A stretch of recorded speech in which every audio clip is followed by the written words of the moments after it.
Muy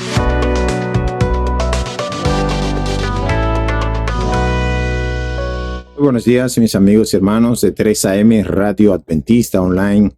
Un grato placer para mí, quien les habla, Luis Corsino, llegar hasta ustedes a través de estos medios para traerles un episodio más de su programa Promesas en Camino.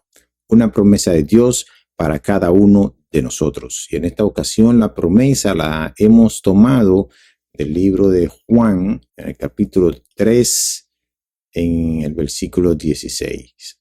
Un texto sumamente conocido dentro de aquellos que habitan en el mundo cristiano y hasta aquellos que no van a la iglesia, pero que en algún momento han tenido cierto contacto con la iglesia. Juan 3:16 es una de las más grandes promesas, junto con Juan 14 del 1 al 3, que se encuentran en la Biblia. Allí la palabra de Dios dice lo siguiente: porque de tal manera amó Dios al mundo, que ha dado a su Hijo unigénito, para todo aquel que en él cree no se pierda, mas tenga vida eterna. Una gran promesa. ¿En qué consiste esta promesa? Vamos a ver cómo nosotros podemos entender esta promesa. Es un texto que si la Biblia se desapareciera, se borrara todo lo que existe en la Biblia y solamente quedara este texto, sería lo único necesario para nosotros poder salvarnos y conocer que el Señor nos amó y que vino a morir por nosotros. Ahí en ese texto, en ese versículo, se reduce todo el Evangelio, desde Génesis hasta el Apocalipsis. ¿Por qué? Porque hay un elemento que es principal y del cual hemos hablado allí, y es el amor. Porque de tal manera amó Dios al mundo. ¿Cuál fue la manera en que Dios amó al mundo? De una manera que nosotros no podemos describir, porque no es un amor que nosotros conocemos. Es un amor, vamos a decir, supremo, un amor divino. Es un amor que es comparable de padre a hijo. Y cuando me refiero a padre a hijo, no me refiero solamente al papá, sino de padres a hijos. Porque es el único amor que probablemente se puede comparar terrenalmente al amor de Dios. ¿Qué no haría un padre por sus hijos? ¿Qué no sería capaz de hacer un padre para salvarle la vida a su hijo que se encuentra al borde de la muerte? Hasta dar su propia vida si fuera necesario. Por eso se dice que el amor de los padres es el único que puede compararse al amor de Dios, porque son los únicos que probablemente estarían dispuestos a sacrificar todo lo que tienen, incluso su propia vida, por salvar la vida de su hijo.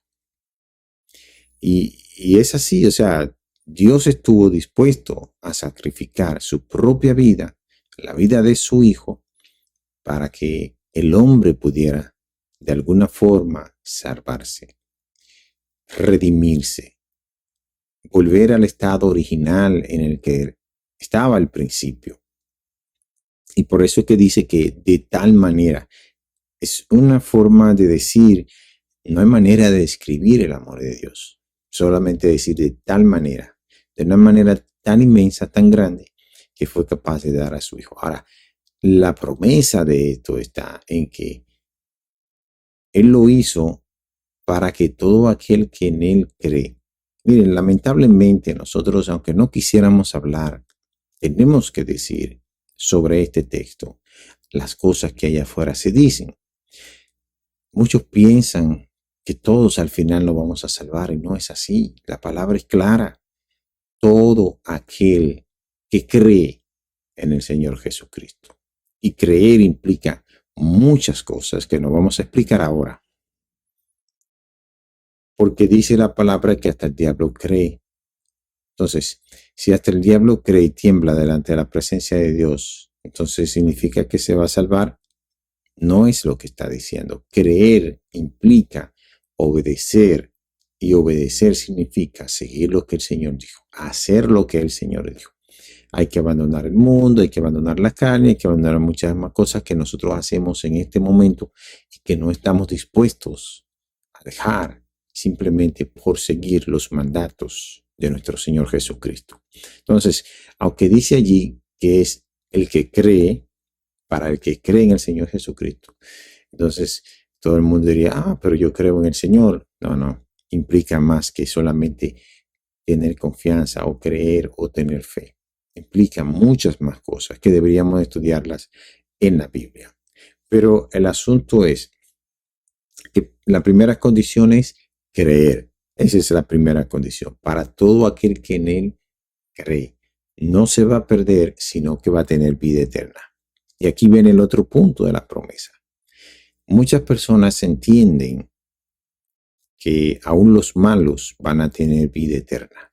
Y dirían, ¿cómo va a ser? No, porque van a estar en el infierno. Ok, están en el infierno, pero están con vida.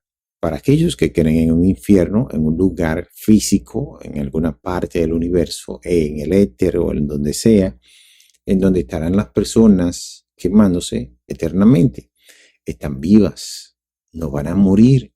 Pero el texto me está diciendo a mí que los que van a tener vida eterna son los que creen, no los que no creen. Es un texto muy simple, muy sencillo, y no hay que ser teólogo para entenderlo. El verso mismo está diciendo, el Señor dio a su único Hijo para que tú y yo pudiéramos salvarnos y tener vida eterna, si creemos. Ahora, si no creemos, si no aceptamos al Señor Jesucristo, nosotros no vamos a tener vida eterna. Es lo que está diciendo el texto. Simple y llanamente. Entonces, usted quiere tener esa promesa para usted de tener vida eterna. Entonces, tiene que creer en el Señor Jesucristo. Tienes que aceptar sus mandatos, sus leyes, sus estatutos, lo que dice la Biblia desde el Génesis hasta el Apocalipsis. No puede ser que nosotros solamente aceptemos parte de lo que está en la Biblia. Dice, todo lo que está en la Biblia debe ser aceptado, porque eso significa creer, y esa es la palabra de Dios. Así que la promesa está dada para aquellos que creen en el Señor. No en la forma en que usted piensa, hermano, sino en la forma en que está dicho en la Biblia. Creer es obrar, y es guardar los mandamientos de Dios, es observar sus estatutos, sus leyes y sus mandatos que se encuentran en su palabra. Así que recuerde esta promesa. Dios amó de tal manera al mundo que dio a su único Hijo para que usted, hermano, no se pierda, sino que tenga vida eterna. Si usted se pierde, no va a tener vida eterna. Lo dice la palabra. Dios los bendiga en este día. Cuídense en el viaje, cuídense en el camino, no tomen salidas equivocadas, pero recuerden disfrutar del viaje. Porque al lugar donde nosotros vamos, no vamos solos, vamos en la mejor compañía, que es la compañía del Espíritu Santo. Dios los bendiga.